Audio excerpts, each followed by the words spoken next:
Assalamualaikum warahmatullahi wabarakatuh. Salam sejahtera. Salam dari kampus Tanah Serendah Sekebun Bunga, kampus cantik budaya berkualiti, championing datapreneurship, empowering community.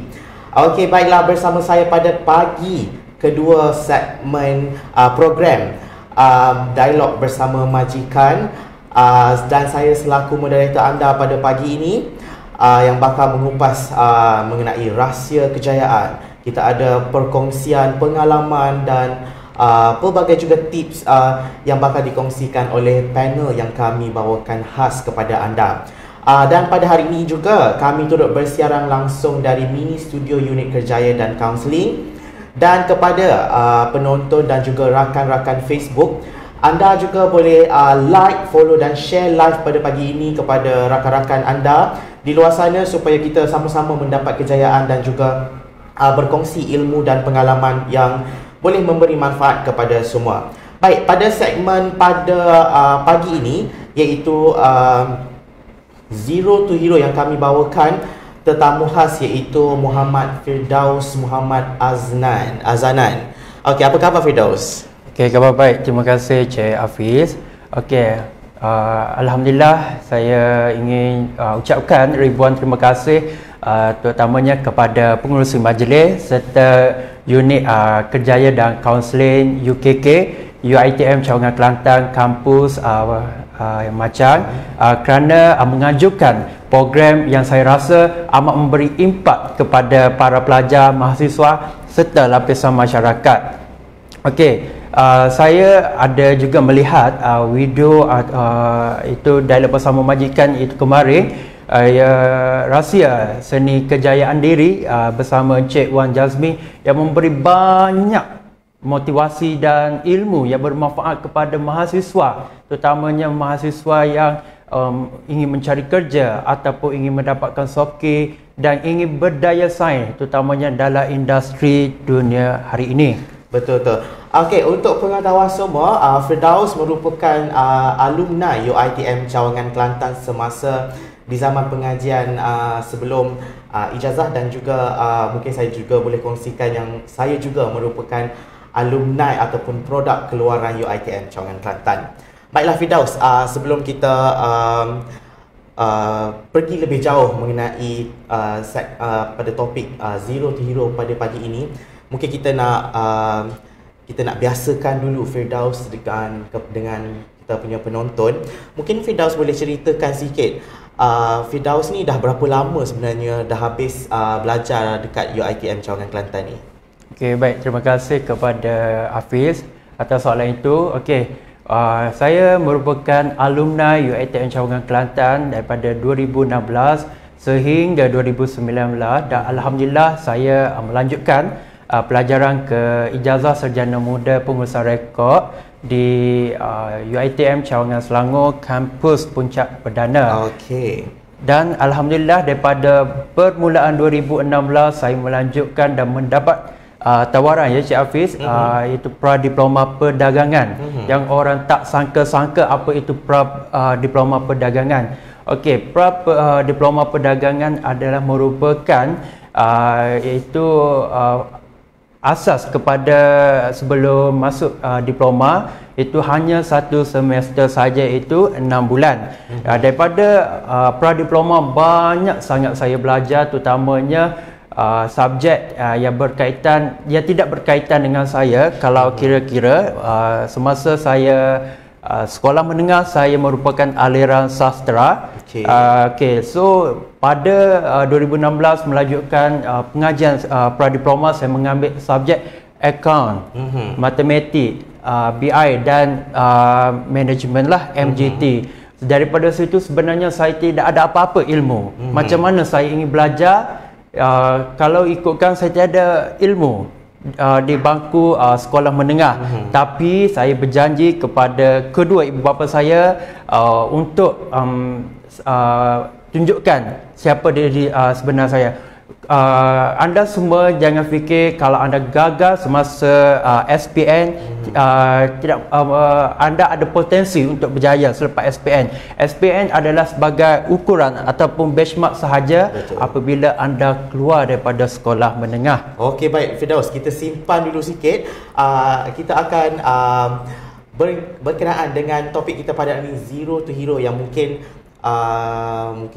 saya rasa penonton juga tahu bahawasanya kalau Zero to Hero tu macam mana daripada kita tiada apa-apa dan sampailah kita boleh menjadi seseorang ataupun mencapai sesuatu kejayaan yang kita inginkan. Tapi mungkin Firdaus, apa yang mungkin saya boleh katakan mengenai Zero to Hero ini, kepada penonton, anda perlu bersama kami sehingga ke akhir rancangan, kerana mungkin di sebalik pengalaman Firdaus yang akan kongsikan kepada kita semua pada pagi ini, yang mungkin akan membawa maksud sebenar apa itu Zero to Hero. Baiklah, kita mulakan soalan pertama lah kepada Firdaus. Mungkin boleh ceritakan tak kepada penonton, dan juga saya pun nak tahu siapa Firdaus ni dulu, kalau boleh Firdaus kongsikan kepada kita. Okey, terima kasih soalan saudara Hafiz. Okey, sebenarnya saya merupakan alumni UiTM Cawangan Kelantan sendiri. Itu bermula daripada 2016 sampai saya mendapat tawaran iaitu diploma pengurusan maklumat di UiTM ini sendiri. Dan daripada situ diploma saya banyak melibatkan dalam persatuan ataupun kelab ya. Daripada SEM 1 hingga SEM 5. Kalau secara totalnya diploma, saya penuh dengan penlibatan program-program, terutamanya program seperti OPKING, program yang melibatkan masyarakat ataupun program yang melibatkan dengan agensi luar. Okey, suka saya untuk menceritakan daripada pengalaman saya bermula daripada semester 1, iaitu saya libatkan diri untuk menyertai persatuan image, iaitu persatuan fakulti pengurusan maklumat sehingga SEM 4, dan alhamdulillah daripada masa yang sama juga saya menjadi ketua ataupun pengarah projek untuk program ataupun subjek di bawah fakulti pengurusan maklumat, iaitu membuat majlis ataupun program juga. Iaitu melibatkan banyak agensi, terutamanya agensi luar lah, seperti bomber, polis, PDNKK, and then agensi seperti kerajaan dan swasta pun terlibat samalah. Okey, baik. Kalau kita boleh kecilkan lagi skop dan kita mahu lagi mendalam mengenai siapa Firdaus dulu, mungkin sedikit perkongsian Firdaus daripada zaman persekolahan. Mungkin Firdaus boleh kongsikan Kenapa Firdaus boleh katakan dulu Firdaus ni kosong? Kenapa sekarang Firdaus di mana, dan zaman sekolah itu bagaimana pengalamannya? Okey, baik. Daripada bangku sekolah lagi, itu saya kecilkan skop kepada sekolah menengah lah. Okey. Itu saya merupakan pelajar yang kurang bernasib baik dan tidak cemerlang, kerana mungkin kita kelalaian terutamanya dalam media sosial, ataupun kita tidak fokus kepada pelajaran, dan menyebabkan keputusan peperiksaan saya SPN itu orang kata tidak berapa cemerlang. Dan saya ingin tunjukkan dan buktikan bahawa saya mendapat iaitu matematik dan BI, iaitu dua subjek yang paling penting. Mendapat keputusan D, itu orang kata nothing lah. Okey, berkenaan dengan tajuk kita memang sesuai Hafiz hari ini, sebab kita from zero to hero. Maknanya daripada saya keputusan yang teruk hingga masuk ke alam universiti, saya tunjukkan kepada orang luar sana. Bukan kita nak tunjukkan kita, tapi kita membuktikan bahawa who you are. And then daripada situ saya buktikan, alhamdulillah saya try my best effort to show to everyone that siapa saya sebenarnya. Daripada situ Cik Hafiz, saya dapat banyak pengajaran dan pembelajaran, terutamanya pensyarah. Saya sangat bersyukur kerana hari ini saya dapat berkongsi di kampus yang saya menimba ilmu sangat banyak Hafiz. Kalau diceritakan bermula daripada A to Z, memang daripada kosong sampai ke pradiploma, lepas tu dapat menyambung pelajaran ke diploma lah Cik Hafiz. Daripada situ saya nampak pergerakan saya flow daripada macam saya ambil contoh daripada seorang bayi itu nak besar kena merangkak, lepas tu berlari berjalan, lepas tu besar barulah kita boleh independen. Okey, baik. Itu daripada siapa Firdaus di alam persekolahan menengah. Jadi dari segi pengalaman zaman belajar, mungkin kita boleh fokuskan di UiTM Kelantan ini sendiri. Ada tak pengalaman yang boleh Firdaus ungkapkan sebagai ini merupakan mungkin satu kegagalan ke, mungkin pernah satu ketika tu Firdaus rasa aku ni dah macam down, dah macam letih lah, dah fed up ke? Ada ke perasaan yang macam tu ketika belajar diploma di sini dulu? Okey, kalau ikutkan sebenarnya down ni siapa-siapa semua ada down. And then macam mana kita nak overcome ataupun mengatasi down kita, iaitu kita haruslah berfikiran positif, kerana dengan berfikiran positif akan menaikkan boost our confidence. And then daripada situ sebenarnya kalau ikutkan saya masa sama belajar lah, secara telusnya saya tiada down sebab saya selalu berfikiran positif, kerana saya percaya bahawa bila kita ada aura negatif, aura down akan menjatuhkan kita sebenarnya. Betul. Daripada situ Cik Hafiz, saya boleh menasihati kepada anda semua mahasiswa yang berasa down ataupun stres dalam menghadapi pembelajaran, kerana kita tahu sekarang kita ke digital, iaitu ODL, online distance learning, kerana banyak mahasiswa di sana stres ataupun tekanan lah, kerana dia tidak membiasakan lah dengan pembelajaran face to face dengan ODL. Okey, dari segi pengalaman Firdaus sekarang yang juga masih lagi seorang pelajar ijazah di kampus Puncak Perdana, mungkin Firdaus boleh kongsikan sedikit mengenai cara Firdaus mengendalikan pembelajaran atas talian ini. Macam mana Firdaus yalah, kadang-kadang apa yang saya boleh katakan pelajar sekarang ini, mereka kadang-kadang mengambil enteng mengenai mungkin disebabkan tiada kelas secara fizikal, tiada pertemuan bersama lecturer, kita jumpa depan-depan, mungkin mereka mengambil sambil lewa di dalam kelas. Mungkin diorang pasang sahaja telefon ataupun tidak mengambil begitu endah mengenai kelas tu. Mungkin Firdaus boleh kongsikan pengalaman Firdaus belajar ODL ni sendiri. Okey, saya bermula belajar secara ODL itu bermula daripada semester 4 sehingga sekarang saya semester 6 lah, dah masuk setahun setengah. Jadi benda tu dah kata dah terbiasa. Kalau ikutkan permulaan itu adalah kekok lah, sebab biasanya kita daripada starting bermula daripada pradiploma, diploma kita belajar secara face to face, sehingga kepada degree kita menghadapi pandemik ya. Pandemik COVID menyebabkan mahasiswa di sana kena belajar secara online digital learning lah, iaitu secara jarak jauh. Okey, daripada soalan Cik Hafiz tu saya boleh ringkaskan bahawa kita sebagai seorang mahasiswa kita nak yang terbaik.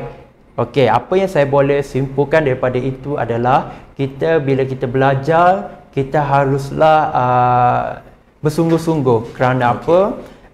Betul Cik Hafiz ada bagi tahu kita pandang enteng. Pertamanya kita ketika waktu belajar dan pensyarah tengah buat live session ataupun meeting itu, and then kita hanya buka kamera sahaja ataupun kita buka, lepas tu kita pergi buat aktiviti-aktiviti lain lah. Okey, daripada situ sebenarnya dia memberikan efek ataupun kesan kepada diri kita serta kepada grup lah. Sebab bila terjadinya masalah ini akan memberikan kesan kepada kita, terutamanya kita tidak memberi tumpuan dan kita perlu membuat dua kali kerja. Kerana apa? Kita perlu sebenarnya tak salah untuk menanyakan orang lain, tetapi kalau boleh kita sebagai mahasiswa kita belajar ODL, kita kena independen lah.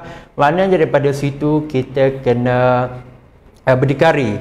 Maksudnya kita kena work alone, kita kena berjalan seorang sebab kita ODL, kita tak berjumpa dengan lecturer.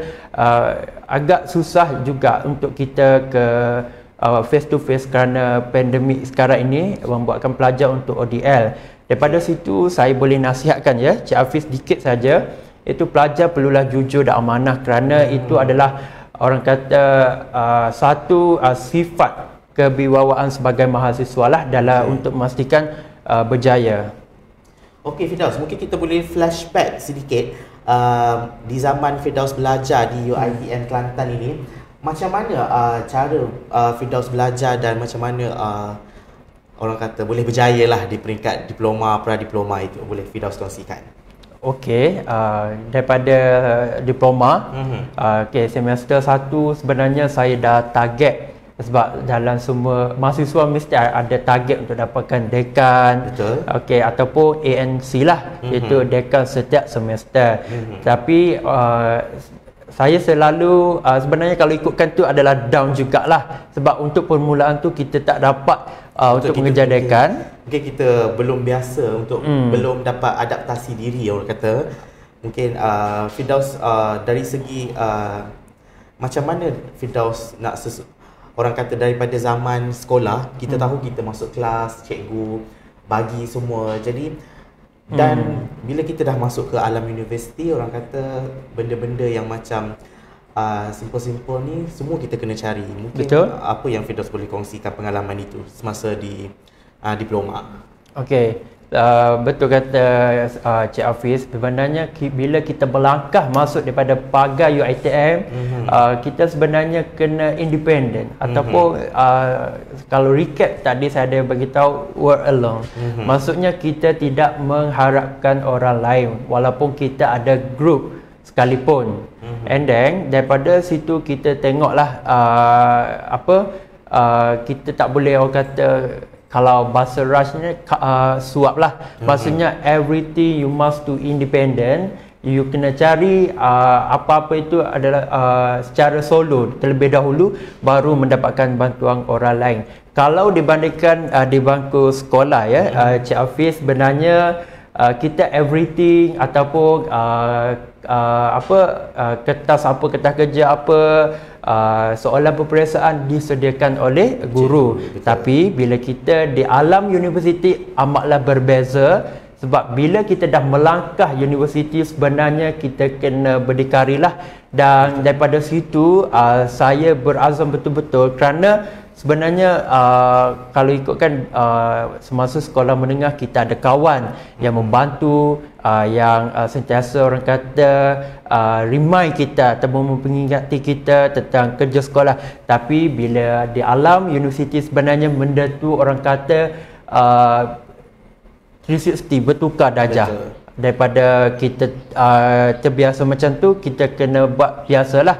Sebab bila kita di alam universiti ni orang kata perbezaan itu ketara daripada segi pelajaran, daripada segi pengurusan diri. Sebab kita kalau sekolah menengah kita boleh duduk rumah ataupun opsional kalau asrama disediakan oleh pihak sekolah. Tetapi kalau di universiti disediakan asrama lah ataupun rumah sewa, kerana kita ada, dia tak samalah dengan daripada pembelajaran di sekolah menengah dengan universiti, Cik Hafiz. Mungkin dari segi Firdaus kata tadi, ini kita throwback jauh sikit. Daripada Firdaus kata zaman diploma tadi, lepas tu kita masuk ke zaman sekolah menengah. Dari segi penerimaan keluarga, kawan-kawan yang Firdaus katakan tadi, yang Firdaus kurang mengenal di zaman sekolah, dan pula diterima masuk pra-diploma di UiTM ni. Dari segi penerimaan mereka, keluarga dan kawan-kawan ni, apa yang mereka katakan kepada Firdaus? Okey, kalau ikutkan saya bermula daripada pra-diploma perdagangan, itu tak semua orang tahu kursus tersebut ditawarkan di UiTM. Pada masa yang sama rakan-rakan saya lah, kalau rakan-rakan saya kata apa itu pradiploma, kenapa tak masuk diploma terus, kerana orang kata membuang masa. Tetapi bagi saya ilmu itu adalah luas dan tidak pernah membazirkan. Kerana apa? Kita belajar bukan kita nak untuk mengejar siapa yang dapat diploma terlebih dahulu, siapa yang mendapat segulut ijazah terlebih dahulu, sebab ilmu itu tiada batas sampai ke negara China lah. Okey, daripada penerimaan keluarga, sebenarnya keluarga saya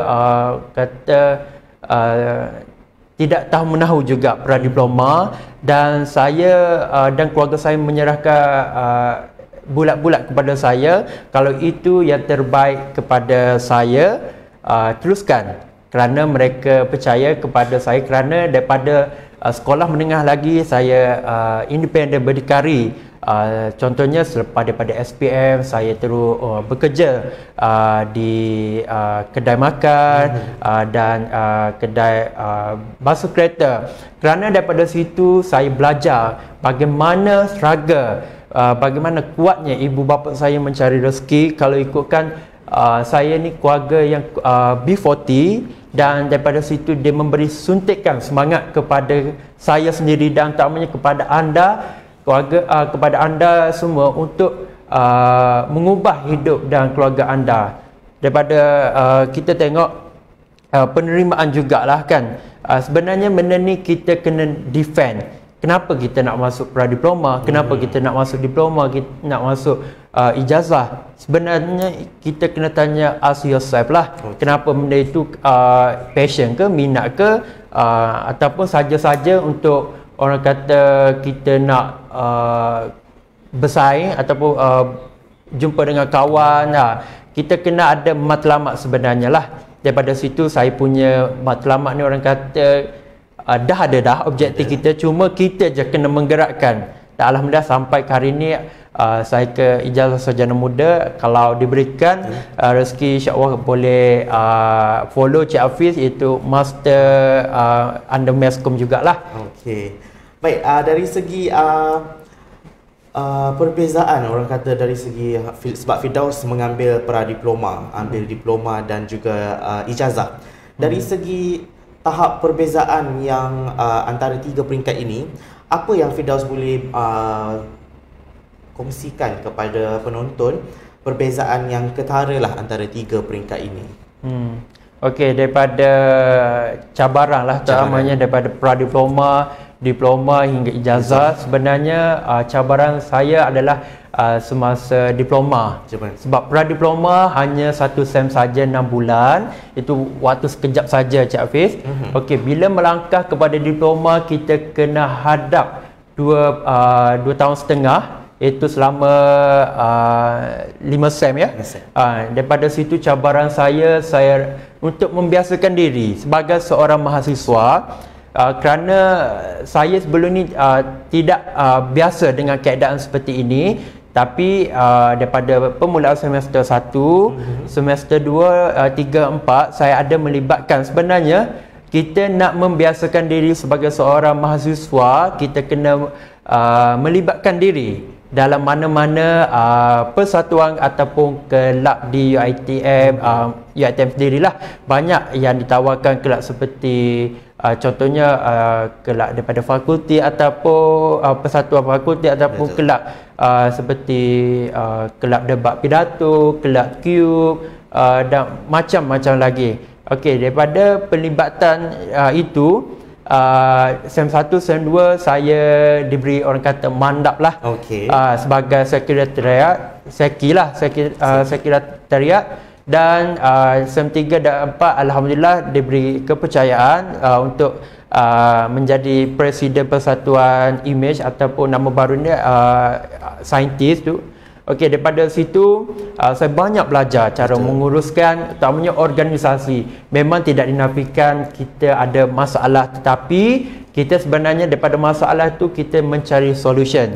Daripada solution tu lah kita nak orang kata apa, kita nak tahu macam mana kita nak fit masalah tersebut. okey, bila semester 4 dan 5 ada satu program karnival keusahawanan yang di bawah KPP kita sekarang, Madam Puan Nur Syaliza dan Puan Siti Aswani yang merupakan KPP dan PPIM 110 kerana mereka merupakan pensyarah saya masa semester 4 dan 5 yang membuat program yang menaikkan nama Fakulti Pengurusan Maklumat, iaitu program yang memberikan impak terutamanya kepada UiTM sendiri, kepada masyarakat dan komuniti lah, Cik Hafiz.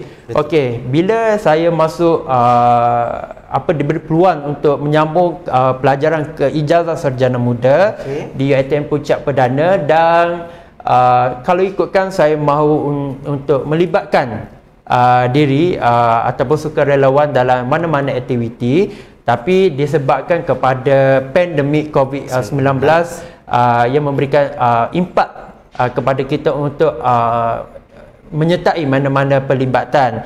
Dan daripada kalau saya bandingkan diploma hingga ijazah, sebenarnya ada cabaran masing-masing. Cuma cabaran yang paling besar bagi saya adalah diploma, kerana banyak orang kata tugas ataupun responsibility yang diberikan, tapi dalam masa yang sama kita sebagai seorang mahasiswa, kita kena satu spend time untuk belajar, satu untuk persatuan. Sebenarnya Cik Hafiz, saya nak kongsikan sedikit boleh? Silakan. Okey, kadang-kadang orang akan cakap masuk persatuan kelab ni membawa masa, lepas tu memberi kesan kepada pelajaran. Sebenarnya saya nafikan, kerana kita sebenarnya dalam 24 jam semua orang akan 24 jam, semua Hafiz 24 jam, saya 24 jam kan. Ada anda semua ada masa 24 jam dalam sehari, tak ada orang yang 27 jam. Okey, daripada situ kita, daripada pengurusan diri dan jadual amatlah penting, walaupun kita tengok benda tu agak leceh sebenarnya, tapi dia memberikan kesan kepada kita, kerana diri kita ni kena berpegang kepada suatu prinsip ataupun benda yang kita boleh nampak, Cik Hafiz. Sebenarnya daripada situ, tuan-tuan dan puan-puan, kita ada jadual. Bila kita nak buat kerja ni, kita nak study, kita nak exam, kita nak buat kerja ni kan. Sebab masing-masing bila kita dah jadi mahasiswa, kita sibuk untuk belajar, nak buat ini. Tapi alhamdulillah, bermula semester 3 hingga semester 5 saya berjaya mendapat anugerah dekan, dan alhamdulillah saya bersyukur sangat-sangat kepada pensyarah fakulti saya sendiri, Fakulti Pengurusan Maklumat, kerana banyak memberikan ilmu kepada saya, daripada saya zero to hero, daripada nothing to everything. Maksudnya bukanlah semua, tapi ada benda tu, Cik Hafiz. Betul. Apa yang saya mungkin boleh kongsikan jugalah bersama penonton dan juga Firdaus, semasa saya berada di UiTM Cawangan Kelantan ini, dulu saya rasa saya ni bukanlah juga sesiapa lah, sebagaimana semua orang, mereka bermula dengan kosong. Jadi saya dulu mengambil diploma dalam bidang sains komputer dan matematik, sains komputer. Jadi apa yang saya boleh katakan mengenai penglibatan pelajar dalam kurikulum ini sangat-sangat membantu pelajar pada masa akan datang. Saya dulu terlibat bersama dengan di bawah kelolaan Puan Emma, iaitu unit CUTE, dan juga untuk kelas co-curriculum saya bersama dengan Puan Cik Azlina Cik Pa yang merupakan tenaga pengajar dan juga staf bagi unit counselling. Dan apa yang saya boleh saya katakan di situ, Firdaus, penglibatan di dalam co-curriculum, dalam kelab di universiti ini sangat-sangat memberi kesan kepada saya pada hari ini. Daripada situlah bermulanya episod saya mula sedar siapa diri saya ini, sebab dulu saya mengambil bidang komputer, bidang IT. Jadi semasa saya join program, saya dah mula rasa tercetus ni lah idea untuk saya betul-betul mencari bidang yang sesuai dengan saya. Dan akhirnya di untuk menyambung pelajaran ke ijazah, saya mula mengambil keputusan yang betul-betul orang kata sangat mengubah hidup saya, kerana saya mula saya mohon untuk menyambung dalam bidang komunikasi, yang mana saya rasakan itu adalah bidang yang sesuai dengan saya, kerana saya dulu menyertai kelab yang aktif dalam untuk MC. Jadi saya rasakan saya perlu mencari sesuatu yang saya ingin, saya suka bila buat.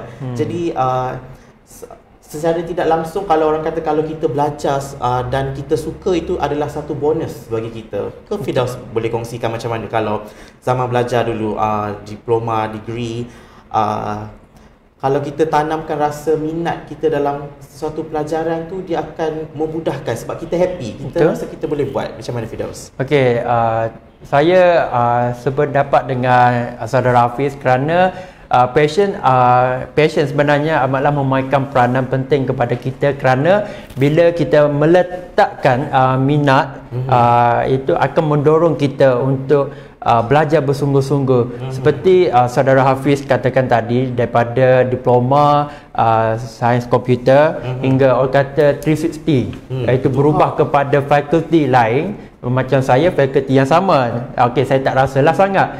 Cuma saudara Hafiz daripada diploma fakulti lain berubah kepada fakulti lain, maksudnya dia memberi impak. Tapi sebenarnya kita tengok daripada sudut positif. Hafiz meletakkan passion di hadapan, iaitu minat. Okey, sebenarnya minat ini akan mendorong kita sebenarnya. Betul. Daripada situ kita sebenarnya bila kita down, kita tengok kenapa aku bermula, kenapa aku tersungkur tapi aku tak buat apa-apa. Kita tengok daripada Hafiz bermula, Hafiz kata dia minat, so buatlah benda tu. Orang kata kita bukan nak hadap sampai 5-6 tahun. Contoh ijazah saudara Hafiz 3 tahun. 3 tahun. Okey, 3 tahun. Kita ambil masa selama 3 tahun saja. Daripada situ 3 tahun kita belajar bersungguh-sungguh, Cik Hafiz. Okey, seperti saya, kalau ikutkan bermula daripada pradiploma sebenarnya, pradiploma ni memberi peluang cerah kepada mahasiswa, kerana 80%, 80% kita ada peluang untuk menyambung pelajaran diploma dan memilih kos yang kita minat. Okey, seperti saya sebenarnya saya memilih kalau ikutkan diploma seni kulinari, itu ada elemen chef, masakan, pastry apa, tapi bila saya merujuk kepada senior, sebab saya nampak sebenarnya kos yang ditawarkan di UiTM ni sebenarnya banyak memberikan impak. Betul. Okay, so saya tukar balik option daripada diploma seni kulinari kepada pilihan kedua, dan saya meletakkan diploma pengurusan maklumat. Dan sebenarnya saya melihat benda ini sebagai satu orang kata cabaran, walaupun saya kata apa itu diploma pengurusan maklumat, tapi sebenarnya bila kita dah masuk kepada mana-mana diploma, sebenarnya benda itu adalah sama, cuma kita macam mana kita nak menyuaikan diri kita sebagai seorang mahasiswa. Daripada itu, walaupun hakikatnya kita orang kata passion, saya tidak meletakkan passion ya Cik Hafiz, tapi bila kita dah start bermula untuk belajar, kita kena habiskan. Maksudnya kita trust the process. Itu adalah nombor satu, Hafiz, kerana bila kita percaya kepada proses itu, kita tahu dalam masa 3 tahun kita akan habis. Maksudnya kita kena betul-betul struggle, betul-betul belajar dalam masa tempoh 3 tahun itu, dan kita kalau diberi peluang, kita sambung kepada ijazah lah, ijazah sarjana muda lah. Okey. Okey, kita ada soalan daripada Facebook, daripada Nur Syafiqah Muhammad. Dia tanya, boleh saya tahu tak, pernah tak Cik Firdaus dengan juga saya, dia tanya rasa down dan macam mana bangkit daripada rasa itu? Mungkin boleh kongsikan. Maka Firdaus kata tadi tak ada, tapi sebenarnya sedikit sebanyak tu dia mengubah mood kita. Dan macam mana Firdaus bangkit? Okey, kalau kita rasa down, sebenarnya kita kena ni adalah 3 tips ya saya dapat daripada businessman juga. Kita nak boost our confidence. Sebenarnya bila kita down, our confidence kita low. So ni adalah beberapa tip lah saya boleh kongsikan. Kita boleh tingkatkan confidence instantly. Maksudnya kita dengar lagu yang memberikan orang kata semangat kepada kita. Contoh saya Cik Hafiz, secara jujurnya bila saya rasa down, rasa stres, saya dengar lagu-lagu yang menaikkan semangat. Contohnya lagu Convo. Okay, sebenarnya bila kita nampak, okay, kita stres tengah belajar, bila lah kita nak habis ni kan. Okay, bila saya tengok convocation ni kan, video, saya nampak, wow, aku kena ni, kena dapatkan segulung CJ dan membuktikan kepada orang ramai. Daripada situ, saya dapat semangat. Dan kedua adalah daripada ni, saya dapat daripada buku juga, iaitu kalau bila kita rasa down and then kita nak boost our confidence instantly, kita naikkan dada dan kepakkan tangan kita macam Spiderman. Okay, macam ni. Lepas tu kita kepak. Sebenarnya hakikatnya walaupun benda ni orang kata dipandang enteng, at the same time pada masa yang sama dia meningkatkan hormon testosteron. Iaitu dalam masa 2 minit. Contoh bila kita nak masuk ke tempat interview ataupun seperti ini, saya ada juga melakukan orang kata praktik ini. Ini satu yang benda baru lah bagi kita. Mungkin kita boleh lapangkan dada. Lapangkan dada selama 2 minit. Kerana daripada situ sebenarnya dia adalah berkaitan dengan sains juga.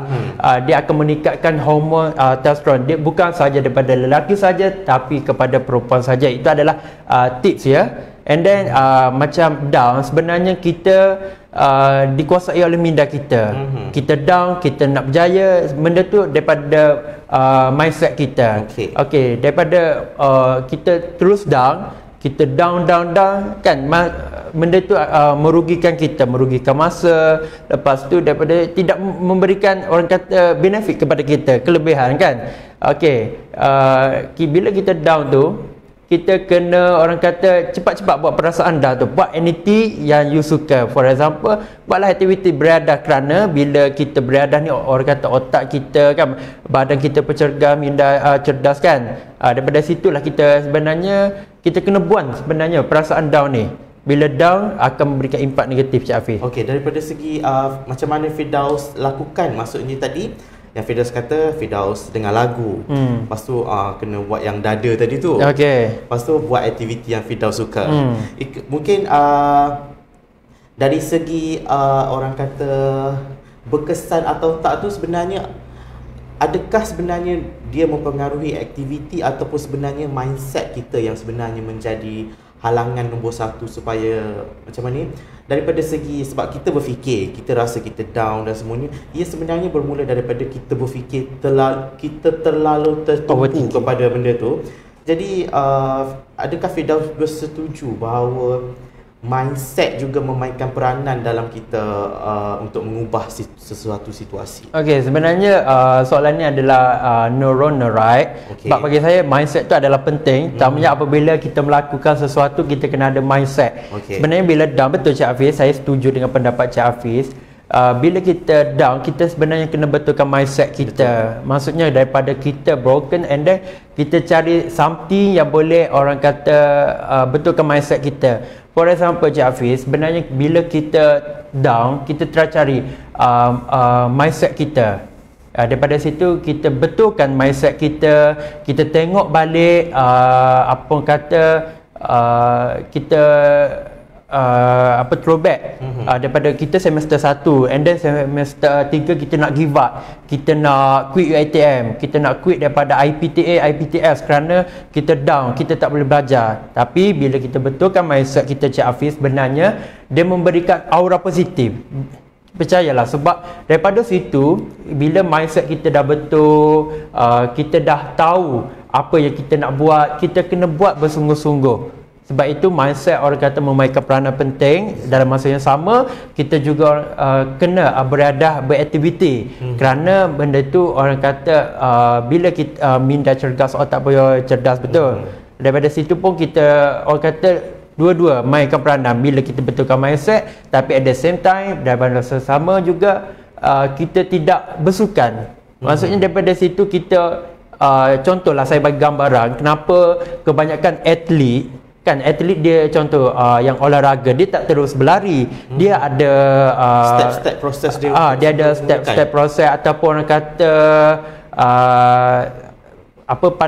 panah badan ataupun warming up terlebih dahulu, kerana bila dia warming up tu satu akan boost dia punya confidence, akan boost our energy. At the same time bila dia dah stretching, dah warming up, so dia dah terbiasa benda tu. Kita ambil gambaran daripada itulah.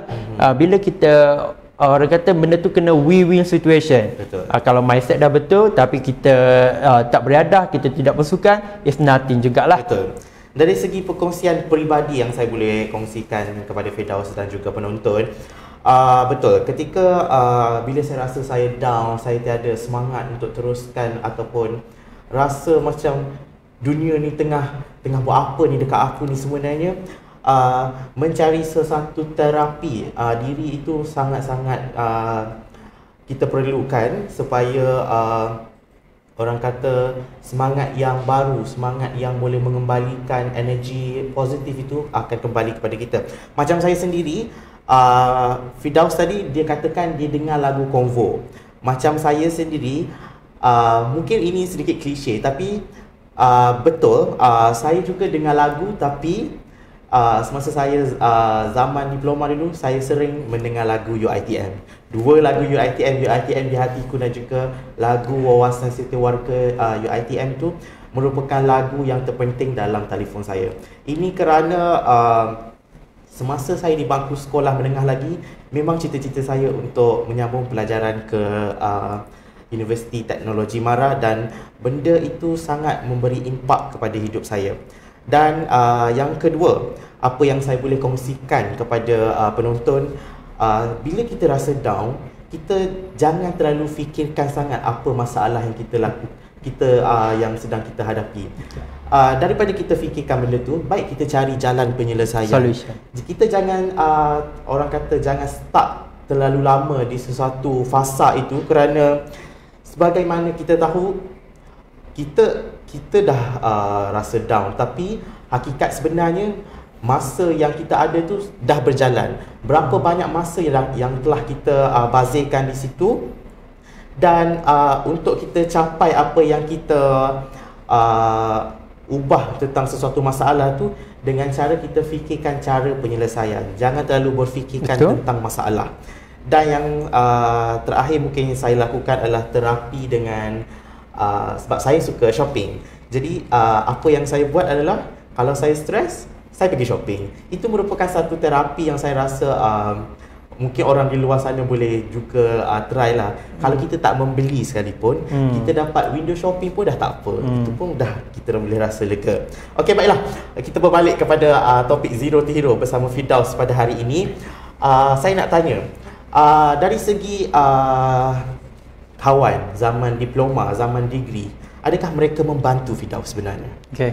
Sebenarnya kawan ni orang kata kita kena create mingle ataupun kecilkan kita punya circle, kerana kawan ni memainkan peranan penting lah, utamanya dalam memberi sokongan kepada kita dalam pembelajaran. Kerana tanpa kawan juga sebenarnya, walaupun kita sebenarnya work alone, tapi kita memerlukan kawan yang sentiasa menyokong kita, yang sentiasa memberi support ataupun bantuan di saat kita memerlukan. Kerana daripada ni adalah tips untuk memilih kawan. Sebenarnya kita kena praktikkan, kerana bila kita memilih kawan itu sebenarnya kita mencerminkan siapa diri kita. Contohnya kita nak kawan yang baik, and then kita carilah kawan yang baik. Untuk saya bagi contoh lah, Hafiz kan, kita nak bila kita berkawan dengan orang yang jual perfume, minyak wangi, kita sendiri akan membawa wangi. Maksudnya dia benda tu reflect kepada diri kita sendirilah. Okey, so saya nak tekankan untuk pemilihan kawan, kita kena cari kawan yang positif. and then kita kena mingle lah juga. Betul. Kerana daripada situ bila kita berkawan dengan orang yang positif, dia memberikan semangat kepada kita. Kita tidak terlalu memikirkan kepada negatif, bad effect lah, kesan kepada kita. Okey, kalau ikutkan daripada diploma lah, banyak kawan ni banyak memberi sokongan jugalah kepada saya, dan saya mempunyai orang kata bila kita berkawan ni kita akan jumpa satu kawan yang betul-betul sekepala, yang kata apa yang kita buat dia support, apa yang dia buat kita pun sokong antara satu sama lain lah. Okey, sebenarnya kalau kita sebenarnya tidak berkawan, sebenarnya orang kata macam solo kita, ya kan, memang benda tu baik, tapi sebenarnya bila kita ada berkawan kita boleh berkongsi. Berkongsi idea ataupun pandangan. Daripada situ kita boleh meminta pandangan daripada dia, macam mana kita nak buat benda ni, macam mana kita nak buat benda tu. Bagi saya kawan adalah penting. Tapi jangan terlalu orang kata berharap sangat. Kerana bila kita berharap something, contoh kita buat something kat dia, buat sesuatu, and then kita berharap dia buat benda tu kepada kita, nanti kita akan orang kata dikecewakan lah. Kita orang kata berkawan ni orang kata ada batas juga, daripada segi pergaulan, daripada orang kata kita berkawan ni ada batas-batas dia. Dalam Islam pun lelaki dengan perempuan ada batas apa kan. Daripada situ pun kita dah tahu batas kita dengan perempuan macam mana, lelaki macam mana kan. Okey, kawan sebenarnya kita tengok kan, kawan ialah ada yang makan kawan kan. Ada yang support, sokong kita, tapi kita cuba untuk mencari kawan yang orang kata sentiasa membantu kita. Daripada at the same time, daripada masa yang sama Cik Hafiz, kita kena create satu circle. Kita tak perlu create satu circle yang besar, kerana dalam satu circle yang besar akan ada satu yang negatif. Sebab tu kita kena create satu circle yang kecil sahaja, dan kawan-kawan yang betul menyokong kita, Hafiz. Bagi saya rasa kawan-kawan ni memang sangat penting semasa belajar, kerana kita pun sedia maklum kita berjauhan dengan keluarga. Kawan-kawan yang mungkin menjadi tulang belakang kita di college, di asrama, bagi saya rasa zaman belajar, zaman universiti ni adalah satu pengalaman yang cukup bermakna, dan sangat-sangat rugi kepada mereka jika tidak membuat kawan yang ramai. Kerana walaupun kita tahu quality over quantity ni adalah benda yang macam satu benda yang boleh dibahaskan, tetapi bila kita berkawan dengan ramai orang, kita semestinya akan mendapat pelbagai reaksi, pengalaman, kerana semua orang perangainya berbeza-beza kan, Firdaus? Betul. Dan dari segi peranan kawan semasa belajar, Firdaus rasa benda ini penting atau tidak dalam mengarahkan kita, not mengarahkan, tapi membawa kita ke laluan yang sama untuk kita berjaya itu? Okey, saya tertarik dengan term yang Hafiz beritahu, itu quality is over quantity kan. Quality adalah penting, kerana kita tak perlu kawan dengan ramai sangat. Kerana bukan semua akan membantu. Sebab itu quality adalah penting, kerana kita memilih kawan yang like sahabat sejati, yang dapat membimbing kita ke jalan yang benar. Okey, daripada bila orang kata kita terlalu solo dan kita tidak ada kawan, sebenarnya dia memberikan kesan juga kepada kita, terutamanya daripada segi pembelajaran lah. Kerana kita tahu bila kita dah jadi mahasiswa, mungkin kita akan terlalai sedikit dalam membuat kerja. Okey, daripada situ kita sebenarnya memerlukan kawan sentiasa menyokong kita, sentiasa memperingatkan kita tentang pembelajaran lah, terutamanya kalau yang mahasiswa ataupun benda-benda yang penting. Sebab bila kita dah masuk kepada alam universiti, tak kiralah IPTA pun ataupun IPTS, sebenarnya kita independen. Dan Hafiz ada bagi tahu yang kita berjauhan dengan family ataupun keluarga. Daripada situ kita dah tinggal keluarga kat kampung, kat bandar. Betul. Jadi bila kita masuk universiti, kita kena mencari kawan, iaitu mencari kawan yang baru, tapi dalam masa yang sama kita perlu mencari kawan yang betul menyokong kita, Cik Hafiz. Okey, baik. Sebelum kita teruskan, saya tertarik dengan satu soalan daripada Nasuha Aiden daripada Facebook ni. Dia kata, saya ada soalan. Dia kata, saya sering rasa down bila kebanyakan rakan-rakan rapat saya di universiti ni mendapat anugerah dekan tetapi dia tidak. Jadi dia kata setiap semester mereka akan mendapat jemputan ke majlis dekan, tetapi hanya dia seorang saja dalam kalangan mereka itu tidak pernah merasa menjadi dekan. Jadi mungkin Fidah boleh kongsikan tips untuk dia hilangkan rasa down tu sikit kepada Nasuha. Okey, terima kasih Nasuha kerana bertanyakan soalan ini. Saya suka sangat kepada soalan ini kerana saya mempunyai pengalaman seperti Nasuha juga. Pada diploma, saya tidak mendapat anugerah dekan dan kawan-kawan lain mendapat anugerah yang dekan. Tapi bila kita meletakkan fikiran kita positif, mindset kita cakap, kalau kita dapat anugerah dekan kan, tapi kita sebenarnya kena fikir walaupun kita tak dapat anugerah dekan, itulah yang terbaik kepada kita. Kita tak tahu rezeki kita sejauh mana. Contoh, saya bagi gambaran, walaupun dia mendapat anugerah dekan tapi dia tidak dapat rezeki daripada luar sana, contohnya rezeki pekerjaan kan, and then kita kalau rasa down, macam Cik Hafiz kata, benda tu jangan terlalu lama ataupun start down je kan, flat macam tu. Kita kena bangun. Sebab benda tu orang kata jatuh bangun, kita jatuh kita kena bangun as soon as possible lah, secepat mungkin, kerana kita tak nak benda tu start kita pendam sampai kita rasa macam stres sangat, sampai ke depression kan. Daripada situ sebenarnya saya juga belajar, Cik Hafiz. Semester 1 saya tidak dapat dekan, semester 2 pun sama, Cik Hafiz. Bila semester 3, alhamdulillah, sebenarnya itu adalah rezeki ya. Rezeki, orang kata kita sebenarnya berbalik kepada kita punya pencipta, Tuhan kita, kerana kita percaya bahawa rezeki itu adalah datang pada Allah. Rezeki itu adalah sesuai dengan apa yang kita akan dapat. Jadi kita sebenarnya tidak boleh mengungkit rezeki yang diberikan oleh pencipta kita, Tuhan kita, kerana bila kita mengungkit rezeki, kita rasa benda tu kita mempersoalkan. Kita mempersoalkan. Bila kita mempersoalkan, sebab tu benda tu tak cukup. Maksudnya tak sempurna. Kita contoh, orang ni kaya, kita miskin kan. Jadi kita rasa down. Jadi sebenarnya kita kena bersyukur. Bila kita bersyukur apa yang kita dapat sebenarnya, daripada situ Cik Hafiz, daripada situ kita tak apalah, ni kan, next time kita boleh cuba.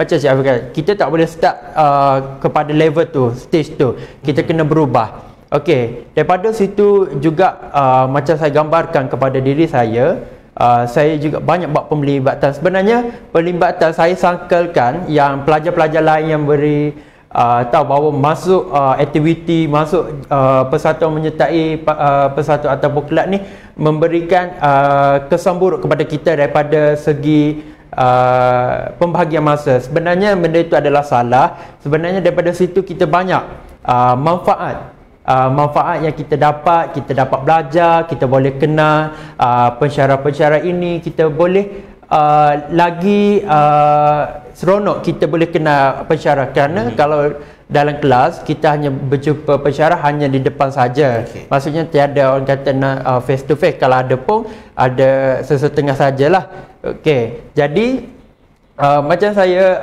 selalu buat benda yang kita rasa terbaik. Kalau kita tak dapat dekan pun, at the same time kita rasa bersyukur. Sebenarnya Cik Hafiz, saya nak titipkan perkataan bersyukur, kerana benda tu if you are not Muslim ataupun you are Muslim, even though kalau you bersyukur, kalau anda bersyukur, insya-Allah anda rasa benda tu dah cukup kepada diri anda. Anda dapat benda ni, bersyukur.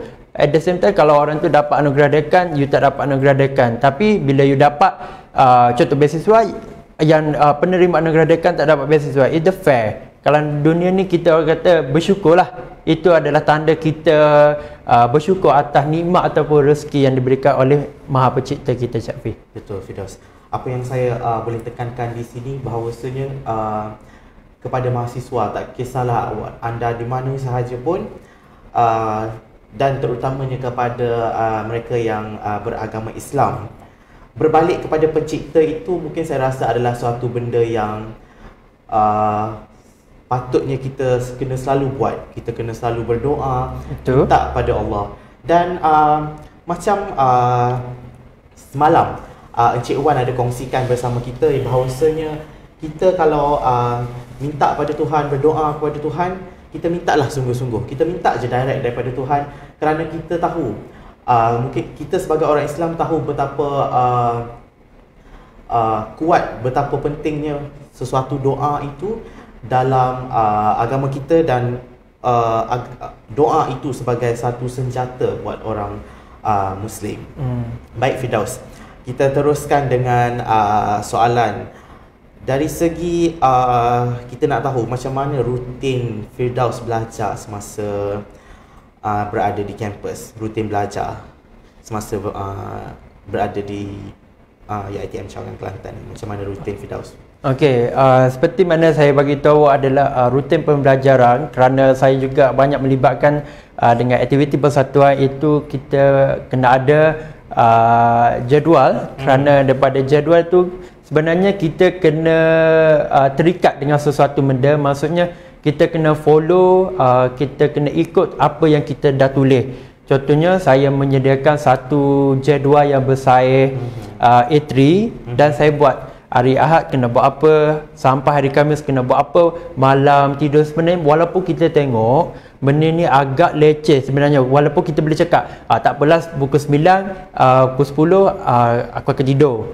Tapi sebenarnya benda tu kan kita akan maksudnya kita tidak akan ikut. Tapi bila kita ada jadual Hafiz, maksudnya kita dah follow, okey, pukul 10 kita kena ni apa.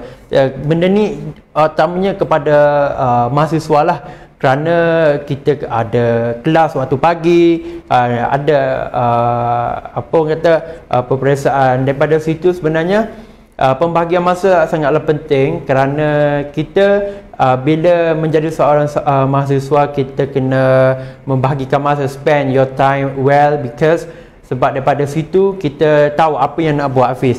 Contoh Jumaat Sabtu kan, biasanya mahasiswa tak kira lah daripada IPTA ke IPTS akan buat apa panggil pergi shopping, pergi keluar outing Cik Hafiz. Sebenarnya kalau Jumaat Sabtu tu orang kata waktu untuk kita rest mind, minda kita, ataupun kita buat kerja-kerja yang tertangguh. Daripada kita membuat benda, ialah sekarang kita ada platform seperti online, kita boleh membeli secara atas talian. So pada masa sama kita boleh menjimatkan masa sebenarnya Cik Hafiz. Daripada situ jadual lah sebenarnya penting, kerana dia mainkan peranan penting kepada kita. So pagi kita dah tahu ada kelas sampai ni, lepas tu ada gap. Biasanya kan kalau belajar kita ada gap, pukul ni rehat. Okey, masa ni kita buat kerja-kerja. Sebab kebanyakan mahasiswa sekarang ni orang kata pandai enteng lah, kan, sampai ke kerja last minute, submit apa, tak hantar pun ada Cik Hafiz. Sebenarnya daripada pembahagian masa, banyak menghabiskan masa-masa orang kata yang tidak mengena dengan pembelajaran mereka, seperti perkara yang tidak berfaedah, ataupun perkara yang kata tidak relate kepada pembelajaran Cik Hafiz.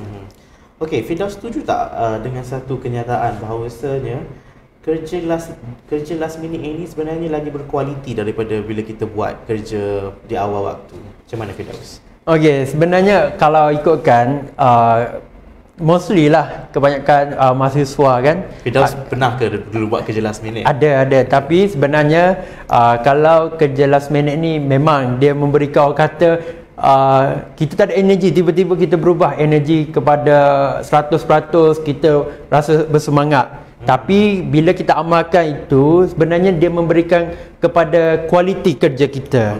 Seperti saya suka membuat semakan lah, bila kita nak buat kerja, walaupun kita tengok margin ni tak teratur, bila kita buat last minute, memang kita boleh hantar, tapi kualiti kerja kita tu tidak memuaskan, kerana kita sebagai seorang mahasiswa, kita ada penilaian lah, ataupun orang kata assessment sebelum peperiksaan. So assessment penilaian tu sangatlah penting, kerana markah kita diukur berdasar kepada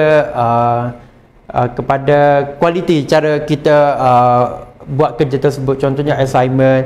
Daripada situ Cik Hafiz, kita kerja last minute ni tapi kalau kita tengok kita nak hantar ke siapa. Contoh kalau pensyarah, saya rasa benda kerja last minute ni tidak wajar lah. Kerana apa? Kerja last minute akan ada cacat celah kan, maksudnya tidak perfect. Maksud kita nak baiki pun tak ada masa, sebab kita dah hantar dah. Maksudnya benda tu mempengaruhi. Sebab tu bila kita dah dapat tugasan, kita cepat-cepat buat, sebab kita tak tahu pada masa depan ataupun hari esok ataupun nanti, dan macam lagu dah kan. Kita tak tahu apa ada kerja tambah-tambahan. Kadang-kadang kan macam kita tak apalah, minggu kelima nak hantar, lambat lagi baru minggu kedua, sampai dekat week 5 kita dapat kerja yang urgent. Kita tak boleh dah buat kerja last minute, maksud kita kena buat kerja ni. Jadi dia memberikan stres sebenarnya. Baik Firdaus, cukup detail dah dia kongsikan bersama kita rutin belajarnya, macam mana tips yang dia belajar dulu, macam mana kita nak hadapi rasa down. Firdaus, sekarang kita nak fokus mengenai kejayaan yang telah Firdaus capai semasa belajar dan juga bekerja. Dan untuk pengetahuan semua, Firdaus sekarang seorang mahasiswa dan juga beliau bekerja di unit Trust Public Mutual. Betul? Dan mungkin Firdaus boleh kongsikan bagaimana Firdaus fokus dengan kejayaan pada hari ini dan bagaimana dia bermula.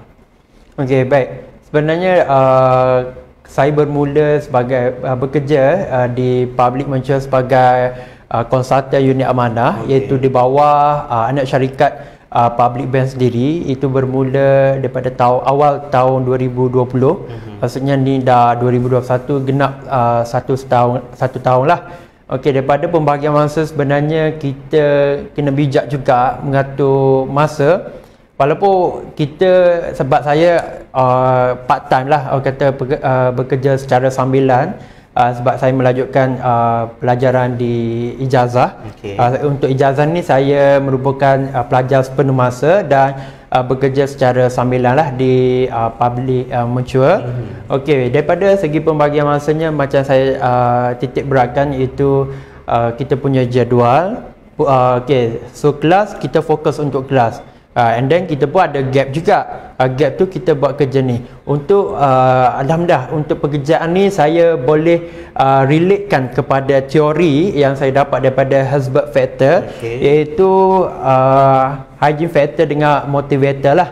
Saya suka untuk tekankan motivator factor ni, kerana daripada segi responsibility ni saya tidak memerlukan untuk punch card. Maksudnya saya boleh bekerja, orang kata everywhere, every time. Benda ni fleksibel, berbanding kita fit kepada suatu masa kena datang office. Benda ni boleh buat kat rumah sendiri. You buat, you dapat. You punch card, you dapat apa yang you nak. Daripada kita sebenarnya bila dah fleksibel kerja ni, kita boleh buat bila-bila masa. Free ke Jumaat Sabtu boleh buat. Maksudnya kita tak terikat kepada polisi sebuah syarikat tu kena kerja daripada 8 pagi hingga pukul 5. Lepas tu kalau OT kena sambut. Tak. Sebab yang ni base kepada fleksibel lah. Sebab tu pemilihan kerja tu penting. Sebab saya memilih ni berdasarkan kepada motivator factor.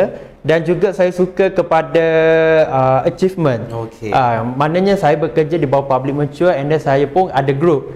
Maksudnya group saya pun ada bagi achievement kepada saya, ataupun pengiktirafan. Maksudnya bila kita dah buat something, dah achieve target, kita dapat prize ataupun hadiah-hadiah macam duit ke ataupun free travel untuk overseas. Lepas tu kita banyak dapat benefit, iaitu subsidi daripada public bank sendiri, contohnya subsidi kereta. Sebab bila kita dah bekerja, maksudnya kita dah dapat benefit daripada situ.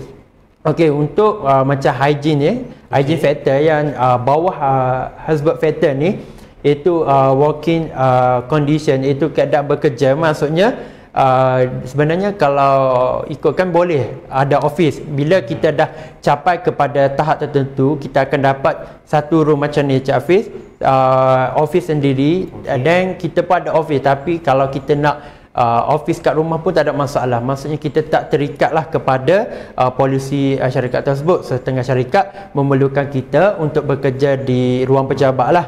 Okey Firdaus, sebelum Firdaus menyentuh mengenai kejayaan yang Firdaus telah capai di public mutual daripada unit trust, mungkin boleh Firdaus kongsikan macam mana Firdaus boleh terfikir untuk berkecimpung dalam bidang bekerja sambil belajar ini, dan apa yang mendorong Firdaus boleh pergi jauh dalam bidang ini?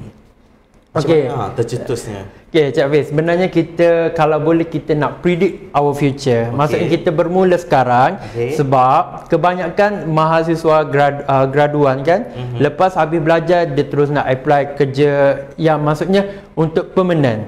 Kan kebanyakan pekerjaan sekarang hanya menawarkan kontrak. Sebab ini disebabkan kerana pengalaman kita bekerja.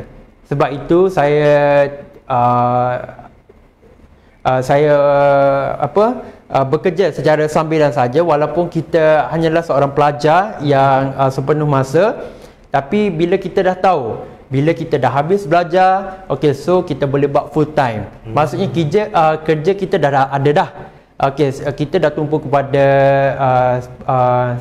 separuh masa, lepas tu kita fokus kepada sepenuh masa. Okey, jadi bila contoh anda kata kita mahasiswa pun boleh bekerja sambilan kat mana-mana, yang seperti public mutual pun ada tawarkan pekerjaan yang sambilan kepada mana-mana yang berkelayakan. Kerana bila kita buat separuh masa, utamanya mahasiswa, kita ada masa untuk belajar, kita ada masa untuk bekerja, jadi tidak fit kepada masa lah.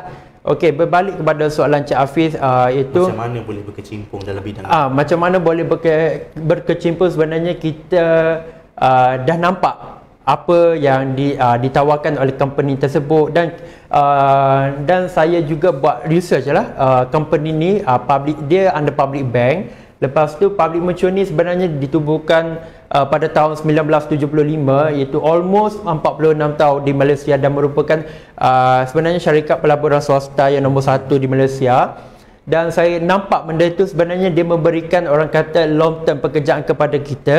Daripada segi, saya suka kepada teori ataupun yang ditawarkan, itu Herzberg two factor, iaitu hygiene dengan motivator. Kebanyakan banyak offer yang ditawarkan oleh syarikat tersebut, seperti personal growth, responsibility, achievement. Sebab kalau compare dengan mana-mana syarikat swasta yang lain, maksudnya tidak ada benda ini. Jadi saya dah nampak, orang kata okey, saya kena start sekarang. Sebab kalau saya bermula lepas daripada habis belajar, zero. Okey, berbalik pada tajuk kita, ya, sangat kena kita bermula zero to zero. Tak semestinya kita kena lepas habis belajar, lepas kita keluar daripada pintu pagar polis bantuan tu, okey, so aku nak start kerja. Tak, but you must to start now, because kita tahu sekarang ni banyak pengangguran, dan orang kata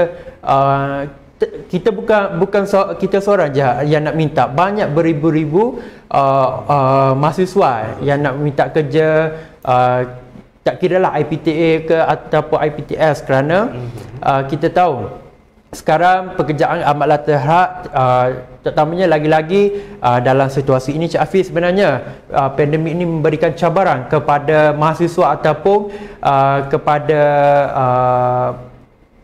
yang nak apply bekerja, kerana syarikat dah fitkan jumlah pekerja mereka, dan ada antara syarikat terpaksa terpaksa memberhentikan, memberi notis untuk memberhentikan pekerjaan kerana tidak dapat menampung kos pembelajaran ataupun gaji untuk diberikan kepada staf mereka, Cik Hafiz. Okey, baik. Apa yang saya boleh cakapkan di sini, Firdaus mungkin pada masa di ijazah itu mungkin berfikir panjang dah mengenai masa depan dan mengambil keputusan untuk bekerja sambilan di unit Trust Public Immature. Dan orang kata mungkin sebab kita tak tahu apa yang bakal berlaku di masa depan, dan mungkin Firdaus telah mengambil jalan yang terbaik mungkin pada ketika ini untuk securekan masa depan Firdaus. Mungkin kalau mungkin dah habis belajar nanti, peluang pekerjaan tu dah tersedia dah untuk Firdaus. Okey, dari segi kejayaan yang telah Firdaus capai atau raih di public mature, mungkin Firdaus boleh kongsikan bersama penonton apa yang dah Firdaus dapat. Okey, terima kasih Cik Hafiz. Sebenarnya kalau ikutkan permulaan tu, saya hanyalah orang kata ibarat seperti padi, semakin lama semakin berisi lah orang katakan. Untuk tempoh setahun tu orang kata permulaan bagi saya sebenarnya. Kalau ikutkan untuk anugerah tu tidaklah terlalu banyak kerana saya hanyalah baru di bidang ini, dan tapi saya percaya bahawa saya ingin untuk mencapai matlamat dan orang kata objektif dalam bekerja, terutamanya dalam membuat, sebab kalau ikutkan bidang saya adalah orang kata sale lah juga. Saya target untuk dalam setahun tu sale itu lebih kurang 1 juta ya. Kalau kita tengok sebenarnya benda tu boleh, cuma kita kena kita punya effort, pembagian masa, dan saya target untuk saya dapat sale. Sebab kita ni sebenarnya public mature ni sebenarnya nak membantu ya orang ramai, terutamanya untuk menyimpan, kerana kita tahu sekarang ekonomi kita dengan keadaan inflasi dah meningkat dan menyebabkan orang kata duit ni semakin jatuh. Maksudnya cash is not a king lah.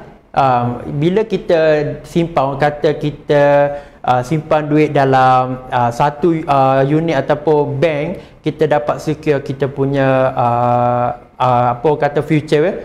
Bila contoh long term, okey kita dapat ni adalah potential return dia berapa persen, ada dapat ni berapa. Okey, jadi bagi saya dah nampak benda ni Cik Hafiz. Sebenarnya bila kita tengok banyak apa orang kata pilihan bekerja sebenarnya, tapi bila kita dah nampak apa yang sebenarnya kita boleh bantu ya, kita sebenarnya, kalau saya sebenarnya suka kerja secara ada dua lah, indoor dengan outdoor. Maksudnya bukan dalam office saja, maksudnya kita ada buat roadshow ke ataupun program-program di luar sana. Sebab kita, macam saya punya syarikat ni nak bantu rakyat Malaysia untuk punya S1 tabung kas lah, untuk menyimpan. Antaranya kita boleh gunakan KWSP, EPF1 yang ramai orang tak tahu. Lepas tu kita boleh gunakan cash ataupun wang tunai lah untuk kita simpan untuk jangka-jangka tertentu. Sebab kebanyakan rakyat Malaysia ni Cik Hafiz sebenarnya dia tak suka sangat untuk menabung, sebab dia tak tahu apa akan terjadi. Maksudnya dia tak pentingkan kepada future. Bila kita macam Cik Hafiz sendirilah kan, macam future Cik Hafiz dalam 5 tahun akan datang, Cik Hafiz rasa nak ada apa, rumah ke, kereta ke? Okey, saya mungkin rumah lah menjadi menjadi titik permulaan mungkin dari segi aset saya mungkin.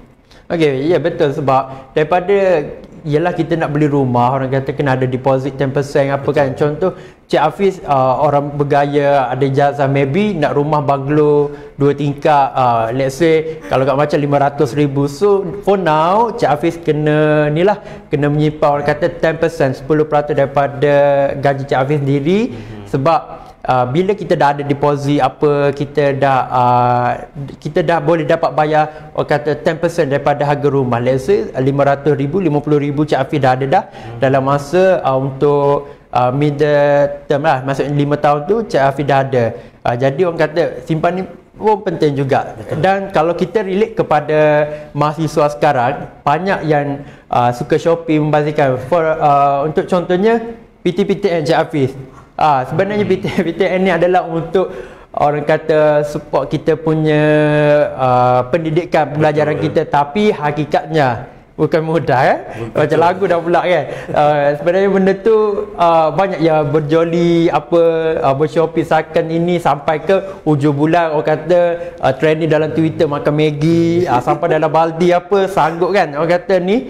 Jadi benda tu sebenarnya kita pembelajaran ni sangat penting. Macam saya pun ada pinjaman PTPTN jugalah, tapi saya suka buat jadual Cik Hafiz. Kalau untuk kita ada let's say 6 bulan, untuk bulan 5-6 tu saya dah dapat PTPTN, saya dah simpan untuk 5-6. Maksudnya bila saya dah habis semester tu, saya ada simpanan. Maksudnya saya boleh buat something yang ni lah, kita boleh beli apa yang kita patut. Maksudnya kita tak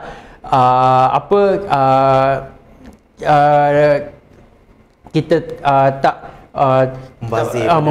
membazir ataupun berhalapal kerana duit kita duit poket dah habis. Dah sanggup kita menghubungi bantuan PAMA itu papa dan mama untuk support kita punya financial sebab tak cukup duit. Tapi kita kalau ikutkan memanglah ibu bapa kita sentiasa nak bagi yang terbaik. Betul. Tapi at the same time kita kalau boleh guna duit PTPTN tu dengan sebaik mungkin lah Cik Hafiz. Kerana bagi saya, sebab saya dah mengalami, orang kata dapat PTPTN pun tak cukup ni apa kan. Bagi saya cukup kalau kita pandai membahagikan wang kita. Maksudnya kita belanja untuk belajar. Contohnya kalau kita bayar yuran, kalau ikutkan yuran UiTM paling termurah sekali kan. Betul. Hanya kalau degree saya RM590 paling termurah. Dan saya berterima kasih kepada UiTM kerana memberi subsidi kepada mahasiswa UiTM. Itu antara yuran terbaik. So kalau mahasiswa sana ataupun pelajar lepasan SPM, saya sangat galakkan untuk anda memilih UiTM sebagai pusat institusi ataupun pusat pendidikan, kerana UiTM ni dia nak bantu Bumi Putra untuk kemenangan ganding Cik Hafiz. Okey, baik Firdaus. Saya juga terkesanlah dengan bila menyebut mengenai pinjaman PTPTN ni.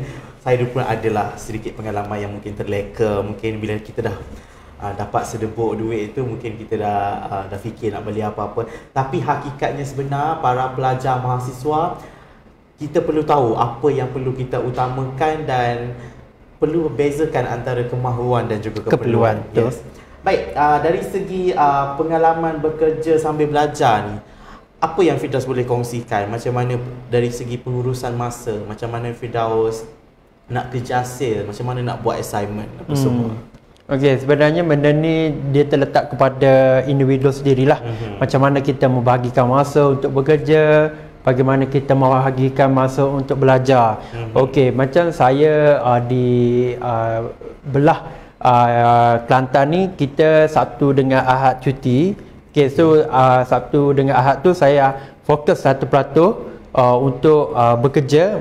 Tapi at the same time juga saya, orang kata bukanlah kita curi-curi masa. Contoh kita belajar, contoh untuk first class ni 3 jam, and then kita ada gap maksud kita ni. At the same time tu kita buat apa yang patut. Tapi kita tengok kepada kita punya jadual lah. Sampai tak tidur 2-3 pagi tu munasabah lah. Maksudnya benda tu memudaratkan kita. Memanglah kita nak bekerja, kita nak belajar ni kan. Tapi sebenarnya dia memberikan kesan buruk kepada kita. Daripada situ Cik Hafiz, saya dapat konklusikan bahawa kita kena pandai membahagikan masa. Kerana ramai mahasiswa terutamanya UiTM Cawangan Kelantan yang membuat bisnes. Sebab kita tahu Kelantan ni orang kata pusat bisnes ya. Banyak kata jutawan-jutawan kosmetik pun datang daripada Kelantan. Cik Siti Kembang sendiri, orang kata benda tu inilah orang kata reflect mahasiswa kebanyakan ya. Sebab saya tengok banyak mahasiswa UiTM Cawangan Kelantan sendiri pun banyak yang berniaga, buat dropship, jadi agent. So sebenarnya benda tu dia boleh membagikan masa. Tapi orang kata bila kita dah study, kita kena tengok skop kita. Study kita full time, bekerja part time. Kecuali kalau kita bekerja full time, kita buat PJJ itu lain. Pembahagian masa. Maknanya di sini kita belajar sepenuh masa, kita maksudnya 80% tu kita fokus kepada pembelajaran dan 20% itu kita fokus kepada pekerjaan Cik Hafiz. Okey, baik. Dari segi apa yang public mutual, dari segi orang kata dari sudut insaniah ataupun pengalaman yang mungkin orientasi semasa di public mutual, apa yang mungkin Firdaus boleh apa yang Firdaus dapat daripada bekerja di public mutual itu yang Firdaus boleh aplikasikan dalam kehidupan seharian ni, Firdaus?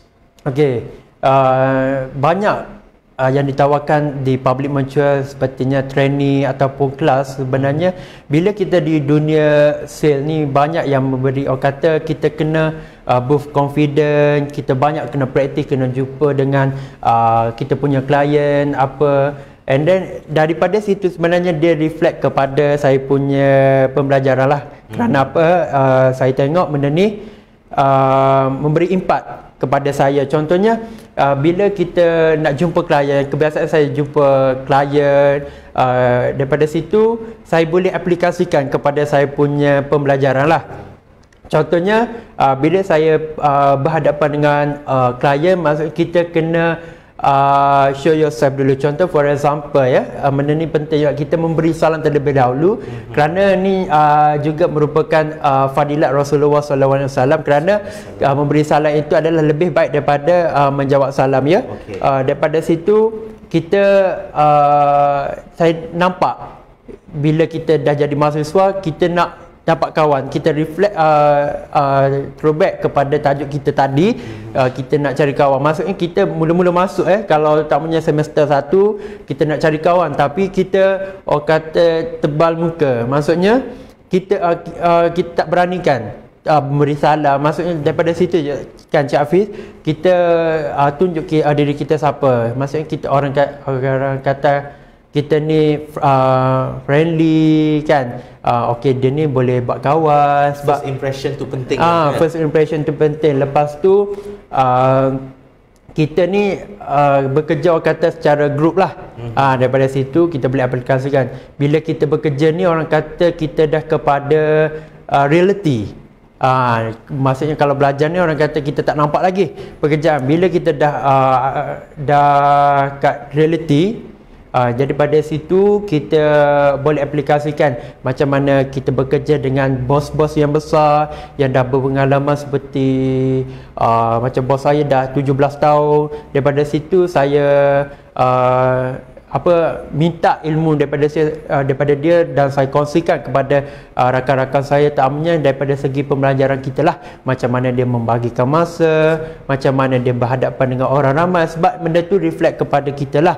Sebab itu saya syorkan kepada mahasiswa di sana lah, kita sebenarnya melibatkan diri dalam persatuan dan kelab, kerana dia memberikan impak yang tinggi Cik Hafiz. Sebab daripada situ kita dah boleh kenal orang kata kawan-kawan ataupun mahasiswa lain dan pensyarah-pensyarah lain ataupun komuniti lah. Daripada situ kita dah membiasakan diri, bila kita dah bekerja suatu hari nanti, kita boleh aplikasikan pelibatan kita atau pengalaman kita semasa belajar. Okey, baik. Saya nak bacakan dulu komen dan juga apa mereka tinggalkan di laman Facebook UKKHP. Kepada rakan-rakan di Facebook, penonton, mungkin saya boleh ingatkan sekali lagi untuk like, follow dan share live kita pada pagi ini kepada rakan-rakan anda yang mahasiswa, ataupun mungkin kepada mereka yang dah bekerja, untuk kita sama-sama kongsikan benda-benda yang bermanfaat pada pagi ini.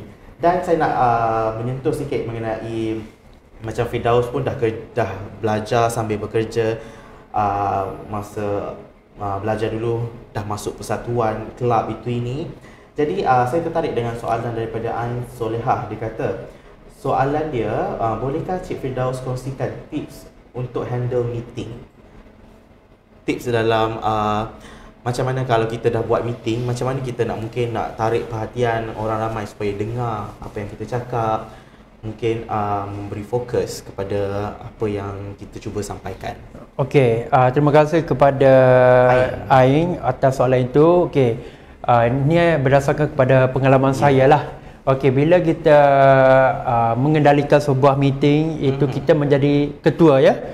Kita bercakap atas kepada ketua, maksudnya kita handle meeting tersebut. Okey, sebagai seorang leader, kita dalam sebuah meeting kita kena bertegas.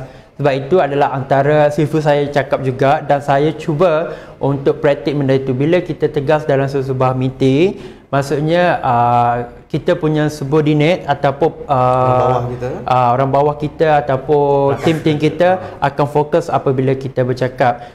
Sebab itu bila kita menjadi seorang leader, communication skill itu adalah penting. Macam mana kita nak attract attention from our team. Daripada situ kita boleh tahu. So Cik Hafiz, saya boleh kongsikan ya sedikit tips ya, seperti contoh kita nak kurangkan mengangguk semasa kita dalam meeting, kerana bila kita terlalu mengangguk, dia memberikan efek sepertinya mengurangkan kredibel kita. Maksudnya bila you just mengangguk tapi you tak saya setuju dengan jawapan ini kan. Kita hanya mengangguk, jadi benda tu less credibility kita punya.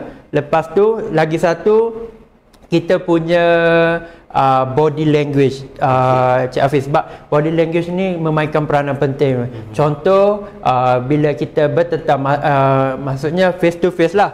Masa kita belajar pun kita ada belajar cara untuk present. Maksudnya face to face tu adalah penting sebab kita nak attract kita punya team lah. Bila kita bercakap ni, kita ada level dia. Contoh apa yang saya boleh kongsikan untuk tuan-tuan dan puan-puan hari ini adalah iaitu intonasi bila kita bercakap. Contoh kalau kita tengok movie, terutamanya kalau movie apa pun, message yang penting dia akan memperlahankan intonasi. Maksudnya ini penting apa kan, Afifah kan, maksudnya intonasi itu memberikan penegasan dalam sesuatu. Penegasan kepada kita. Bila kita bercakap, orang akan dengar, tapi bila kita slow down our voice, kita memperlahankan suara kita, maksudnya dia memberikan fokus kan. Maksudnya orang bercakap slow, kita akan lagi fokus, kita akan dengar apa dia nak cakap. Sebab itu kalau kita tengok kepada movie, saya memberi gambaran kepada tuan-tuan untuk anda faham bahawa bila kita tengok movie, ada benda yang penting yang disampaikan oleh aktor ataupun watak-watak ni, dia akan bercakap slow. Kecuali contoh dia louder. Kalau louder bercakap kuat ini, dia sebenarnya kita nak bagi arahan. Sebab itu bila kita berkawak, kita tak ada suara slow sampai ke kita kena berteriak, kita kena guna louder sebab orang akan dengar arahan kita. Okey. Baik, itu berkenaan dengan apa mungkin tips lah untuk mengendalikan sesebuah mesyuarat dalam satu persatuan ataupun gerak kerja. Dari segi kriteria ataupun sikap dan attitude yang kita perlu ada semasa di alam pekerjaan ni, Firdaus rasa apakah mungkin 3 ataupun 5 benda yang terpenting ataupun sikap yang perlu kita ada semasa kita bekerja ni? Okey, sebenarnya kalau bila kita alam pekerjaan, dia tidak sama dengan dunia pelajaran. Kerana bila kita dah bekerja, kita kena fokus apa yang kita nak buat, dan kita, orang kata, maksudnya matang, mature bila kita dah bekerja. Satunya, kalau kita bekerja ni, kita kena tahu apa yang kita kena buat. Maksudnya kita tidak, sebenarnya memang kita akan jumpa ni, Cik Hafiz, ada yang negatif walaupun kita dah buat saringan ni kan. Bila kita dah dalam satu skop pekerjaan, kita akan jumpa macam-macam. Yang ni perangai macam ni, yang tu perangai macam ni kan. Tapi memang kita buat saringan pekerjaan ini kan. Tapi hakikatnya dunia realiti pekerjaan itu seperti itulah. Okey, bila di alam pekerjaan ni, kita satunya buat kerja dengan betul-betul, maksudnya bersungguh-sungguh. Maksud, walaupun benda itu orang kata tak ada KPI kan, tapi kita buat kerja bersungguh-sungguh tu, niat kita let's say contoh orang kata kita mencari keberkatan dalam bekerja, kita buat benda ni orang kata ikut apa yang bos ataupun leader kita buat, ikut jadual yang ditetapkan. Lepas tu kedua Cik Hafiz, yang saya ingin tegaskan kepada tuan-tuan dan puan-puan juga, bahawa bila kita bekerja ni adalah integriti Cik Hafiz sebenarnya. Dalam kita bekerja, kalau kita tengok, bagi saya lah sendiri, opinion saya sendiri dengan perspektif banyak pekerja lah, tak kira lah daripada mana pun, integriti. Bila maksudnya ada kebocoran maklumat, maksudnya tidak berintegriti dalam melakukan sebuah pekerjaan menyebabkan ada kebocoran maklumat. Jadi daripada situ kita akan memberikan impact kepada diri kita sendiri dan juga syarikat kita. Yang ketiga, suka saya beritahu bahawa bila kita bekerja ni, kita orang kata follow kepada polisi dan prosedur. Sebab bila kita bekerja ni, dia tak sama dengan kita punya bisnes. Kita punya bisnes, kita punya prosedur, kita boleh langgar. Tapi bila kita bekerja dengan sesebuah syarikat ataupun organisasi, kita kena follow kepada polisi. Maksudnya kalau syarikat itu kata bagi tahu tak boleh buat benda ni, maksudnya kita kena follow lah. Bila kita dah langgar, kita pula orang kata sampai ke update kan. Ada realiti lah pekerjaan sebenarnya. Benda ni bila kita dah update apa kan, sebenarnya kita tunjukkan diri kita dalam grup apa ni, buat status apa. Jadi bagi saya nampak benda tu orang kata tak match lah. Sebab kita nampak benda tu, benda tu boleh selesaikan kan. Bila masalah tu berpunca, kita sebenarnya cari solution, bukannya kita problem lepas tu kita cerita syarikat ni, kita memburukkan syarikat ni. Yang keempat adalah kita bekerja ni tengok pula kepada orang kata fokus apa yang kita buat. Maksudnya contohlah kena ada matlamat objektif. Matlamat kerja, orang kata sebenarnya kalau base kepada keberkatan lah, kalau kita orang kata bukan klise sangat, keberkatan contoh kita masuk 8 sampai 5 kan, you must do it lah, ikut prosedur 8-5 apa kan, unless you masuk 8.5, you kena keluar 5.5 kan. Situ satu antara adalah kalau kita tengok sendiri Cik Hafiz kan, macam benda tu dah terbiasa. Lepas tu jangan banyak mengular saja. Mengular Cik Hafiz. Lepas tu yang last sekali saya boleh kongsikan bahawa bila kita bekerja ni, satulah amanah yang penting. Betul. Kerana bila kita dah bekerja, orang kata syarikat tu meletakkan kepercayaan kepada kita. Apabila kita dah langgar amanah tersebut, maksudnya dia memberikan kesan kepada kita, kepada syarikat kita. Kalau ikutkan amanah ni meluah, contohnya seperti mengambil rasuah, yang tu antara kita nampak isu yang paling hangat antara pekerja kan.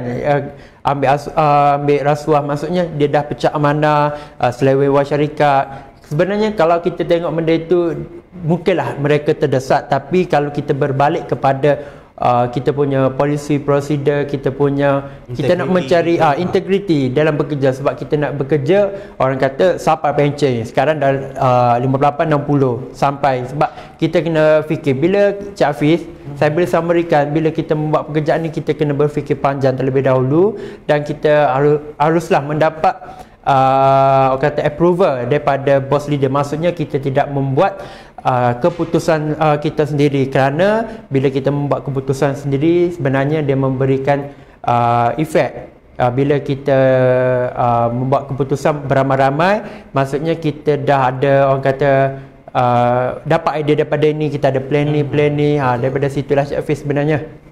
Firdaus, dari segi big dream yang ataupun kejayaan yang mungkin Firdaus belum kongsikan tadi, apa yang Firdaus benar impikan dari segi matlamat hidup Firdaus dan juga kejayaan yang telah Firdaus capai? Saya sangat bersyukur kepada syarikat saya, sebab sebelum ni saya ada membuat dream board iaitu Big Y.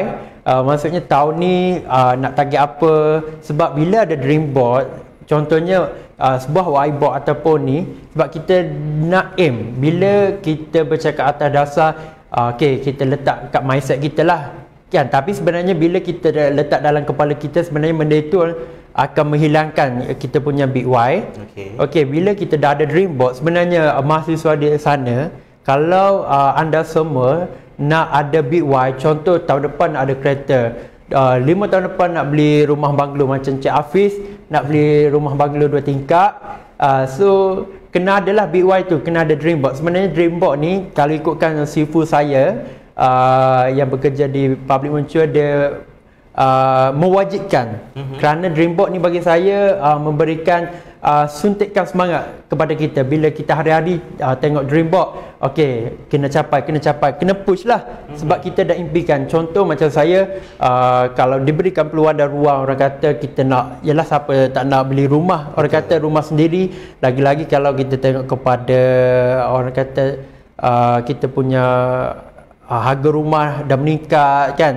Maksudnya daripada situ, satu big why saya, lepas tu kita nak tunaikan umrah ataupun haji kalau ni ada rezeki bersama keluarga. Dan saya sebenarnya suka untuk membuat orang kata badan kebajikan lah, NGO.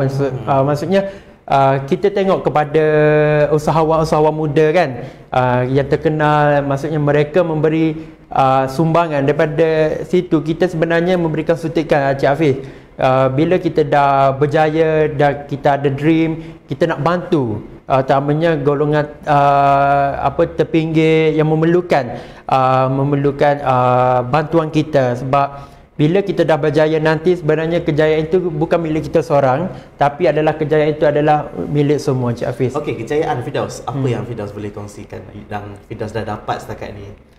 Okey, reward bolehlah kongsikan sikit. Okey, saya throwback kepada nilai sebenarnya daripada zaman belajar. Sebenarnya banyak reward yang saya dapat ceritakan, terutamanya anugerah dekan, sebab tak semua orang akan maksudnya diberi rezeki seperti itu. Maknanya kita kena struggle, kita kena push. Maksud saya, Cik Hafiz, orang kata memang betul-betul struggle. Bila kita dah struggle, kita dah dapat apa yang kita nak, kita rasa terima kasih, kita rasa bersyukur atas effort usaha yang kita buat. And then daripada diploma semester 3 sampai semester 5, daripada situ dapat anugerah dekan. Maksudnya kita dah belajar bersungguh-sungguh, kita dah dapat reward. Sebab sebenarnya kita sebagai seorang manusia, kita sukakan kepada reward. Bila kita dah dapat apa yang kita nak, kita rasa alhamdulillah, kita dah dapat apa yang kita nak. Okey, kalau berbalik kepada pekerjaannya, sebab saya masih baru lagi di public mature, dan saya ingin target kepada saya punya pencapaian, maksudnya 100k sale untuk sebulan. Sebab kalau ikut kepada saya punya dream board, maksudnya at the end of the year, saya nak target 1.2 juta lah untuk setahun. Maksudnya kita punya objektif. Bila kita ada objektif 100,000 sale ni, berapa kita akan dapat ni kan. Daripada situ kita dah aim, kita nak apa sebenarnya. And then macam saya beritahu, bila kita dah berjaya, kita nak tolong orang ramai lagi. Sebab kejayaan kita ni bukan milik kita seorang. Bila kita nak mencari keberkatan, kita kena tolonglah orang ramai, terutamanya family kita terlebih dahulu sebelum kita menolong orang lain. Okey, baik Firdaus, mungkin Firdaus boleh kongsikan siapa idola Firdaus sebenarnya dalam Firdaus cuba bekerja sambil belajar ni. Firdaus mungkin mempunyai mentor ataupun mungkin mengidolakan seseorang. Okey, sebenarnya mentor saya adalah banyak lah. Tapi kalau kita bermula daripada zaman belajar, Cik Hafiz, daripada UiTM macam, mentor saya adalah Madam Noliza, iaitu pensyarah pradiploma saya. Kerana bagi saya dia adalah pensyarah yang paling bagi saya sangat kental dan kuat. Walaupun sebelum ini beliau sakit, kena stroke sebelah bahagian, tapi dia tetap nak mengajar juga. Saya kata kat dia, "Madam, kenapa Madam tak nak pencen?" Tapi dia cakap dia nak bantu dan stay lagi nak mengajar. Sebab bagi dia MDAB ni ataupun pradiploma kan, mengubah destinasi anak bangsa. kerana bagi saya nampak benda tu satu penghormatan lah bagi beliau, kerana kalau macam saya sendiri kena sakit ataupun kata kata disability kan, kita berhentilah bekerja dan fokus untuk rumah, tapi dia memberikan orang kata sebagai idola, sebab dia selalu memberikan nasihat kepada saya, selalu bertanya khabar macam mana. Dan alhamdulillah Cik Hafiz, kalau saya membuat perbandingan keputusan peperiksaan saya di peperiksaan SPM, saya mendapat keputusan matematik D. Orang kata nothing lah kan. So bila saya dah masuk pradiploma, saya buktikan dan saya suka cara dia mengajar, kerana dia cara mengajar di universiti dengan sekolah menengah amatlah berbeza, kerana cara kita menyesuaikan diri. Dan alhamdulillah Cik Hafiz, saya dapat A+. Orang kata bukan calon-calon sebenarnya kan, kalau A minus ke A solid tu okey, tapi A+ ni orang kata satu penghargaan lah, apa yang dia ajar tu memberi manfaat kepada kita. Okey, bila di alam pekerjaan, alhamdulillah mentor saya itu merupakan orang kata sifu lah, iaitu Puan Hamidah Ismail, dan dia merupakan orang kata bos dalam grup saya yang paling tertinggi, dan dia telah bekerja selama 17 tahun dalam industri ini. Dan bagi saya dia idola kepada saya, kerana kita tidak melihat kepada apa yang dia maksudnya apa yang dia bagi tahu saya, tapi apa yang dia dapat, maksudnya benda tu contoh dia dapat something, walaupun dia bekerja hanyalah orang kata hanya di kilang, lepas tu dia berhenti dan bekerja sepenuh masa di syarikat public mutual dan fokus. Dan alhamdulillah dia dapat membeli rumah, kereta 2 buah. Okey, jadi daripada situ dia memberikan rangsangan kepada saya dan suntikan semangat, dan menjadikan dia sebagai idola lah, kerana banyak ilmu sebenarnya, orang kata bukan daripada ilmu pekerjaan saja, tapi banyak ilmu dia akhirat yang saya dapat daripada beliau. Daripada situ banyak saya dapat belajar, dan saya boleh kongsikan kepada kawan-kawan saya, keluarga saya dan orang-orang lain, Cik Hafiz. Baik Firdaus, kita pun alhamdulillah dah menghampiri ke penghujung rancangan. Mungkin sedikit kata-kata nasihat ataupun rumusan yang Firdaus boleh rumuskan daripada segi perkongsian Hero to Zero kita pada hari ini. Okey, saya conclude lah, buat ringkasan sikit daripada kita punya program hari ini ya. Sebenarnya program ni sangatlah penting kepada mahasiswa sana. Bila kita dah keluar daripada pintu UiTM, sebenarnya itulah sebuah perjalanan kita. Sebab itu program yang dianjurkan oleh UiTM sebenarnya tidak kira UiTM ke ataupun IPTA ataupun IPTS, anda haruslah sertai, kerana dengan program ini dapat membantu anda untuk tingkatkan anda punya kemahiran dan pengalaman. Kalau anda bandingkan, sebab ini adalah program percuma yang ditayarkan khas oleh Unit Kerjaya Kaunseling UiTM Cawangan Kelantan sendiri, berbanding dengan training-training lain yang dikenakan bayaran. Betul. Jadi kalau anda tidak memanfaatkan ilmu yang diberikan secara percuma, amatlah rugi. Okey, jadi saya mohon kepada anda semua untuk sertailah program yang dianjurkan, terutamanya institusi, kerana dia memberikan impak kepada kita, serta menyertai pelibatan persatuan dan kelab. Seperti Cik Hafiz katakan, Kelab Q, Cik Hafiz join, dan macam saya, Persatuan Fakulti Pengurusan Maklumat dan Kelab Debat Pidato.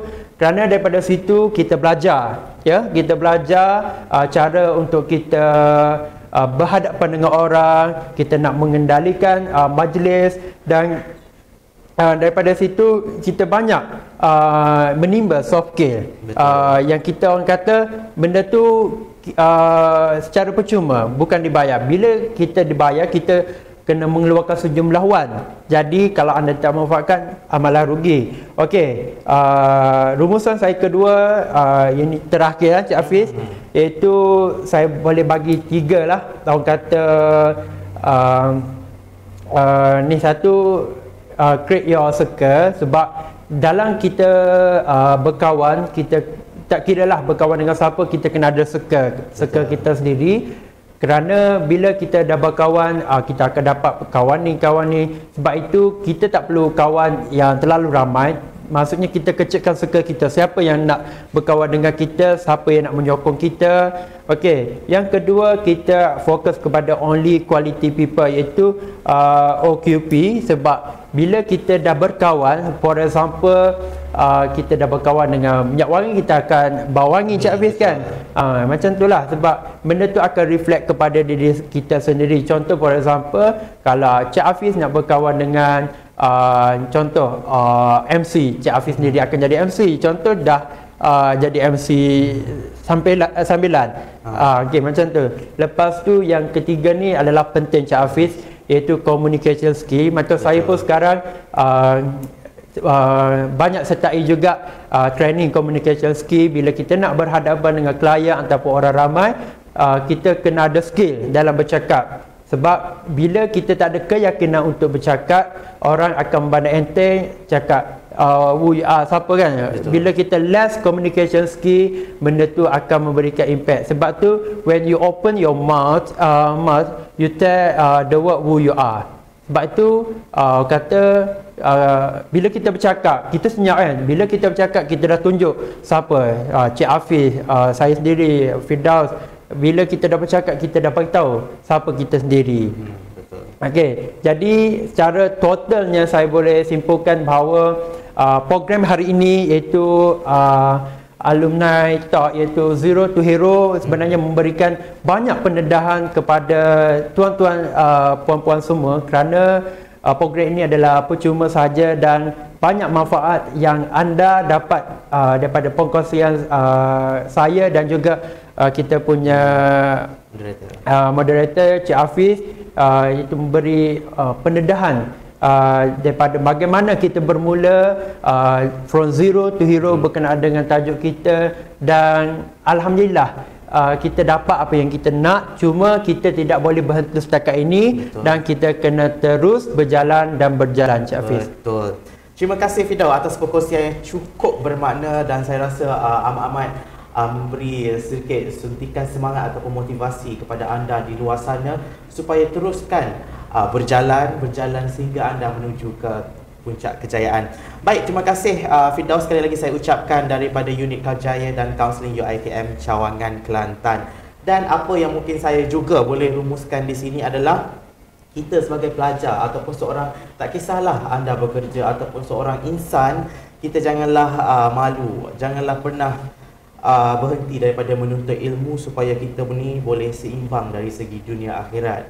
Kita walaupun setinggi mana pencapaian yang kita ada selama ni di dunia, kita juga perlu bersyukur, berterima kasih kepada kedua ibu bapa, bersyukur kepada Tuhan atas segala rezeki yang telah diberikan kepada kita. Ya, seterusnya kita perlu dalam mencari ilmu itu, kita perlu ada idola supaya kita ada panduan ataupun guideline yang kita boleh ikuti. Seterusnya kita juga perlu kenali diri kita. Bagaimana kemampuan kita. Kita perlu tahu kita ni kalau lemah daripada segi mana, kita tahu macam mana kita boleh bangkit kembali. Dan juga kita perlu tahu di mana kekuatan kita supaya kita senang bila ada sesuatu musibah ataupun halangan yang dihadapi, senang untuk kita bangkit. Dan juga yang terakhir sekali adalah seperti Firdaus kongsikan tadi, kejayaan kita adalah bukan kejayaan milik kita seorang, tapi kejayaan orang-orang di belakang kita yang menolak kita berjaya bersama. Jadi untuk itu ini akan mengakhiri program kita pada hari ini, iaitu Zero to Hero bersama Firdaus Muhammad Azanan selaku panel jemputan. Dan kepada staf yang menyertai program pada hari ini, anda akan diberikan jam latihan berserta isi jail, dan juga kepada mahasiswa yang mendaftar akan turut diberikan isi jail. Dan anda boleh scan QR code di skrin ataupun link yang tertera di Facebook Live. Terima kasih saya ucapkan kepada Firdaus sekali lagi juga, kepada tetamu yang sudi menemani kami selama 2 jam tanpa henti di Facebook Live daripada pukul 10 hingga pukul 12 tengah hari ini. Tahniah saya ucapkan kepada unit Kerjaya dan Kaunseling kerana menganjurkan program 2 hari yang cukup bermakna bagi saya, menjemput saya sebagai moderator dan juga memberi manfaat kepada masyarakat supaya kita sama-sama boleh berkongsi ilmu dan juga pengalaman realiti sebenar apa yang kita akan hadapi selepas belajar ataupun semasa belajar ini. Baik, tidak lupa juga kepada Biro Teknikal Encik Arman kerana menyediakan peralatan teknikal yang saya katakan boleh terbaik dari segi mini studio di UKK Unit Kaunseling dan Kerjaya ini juga. Terima kasih sekali lagi kepada semua yang menonton. Jadi untuk itu saya akhiri program kita pada hari ini, dialog bersama majikan dengan wabillahi taufiq wa hidayah. Wassalamualaikum warahmatullahi wabarakatuh. Terima kasih, Dos.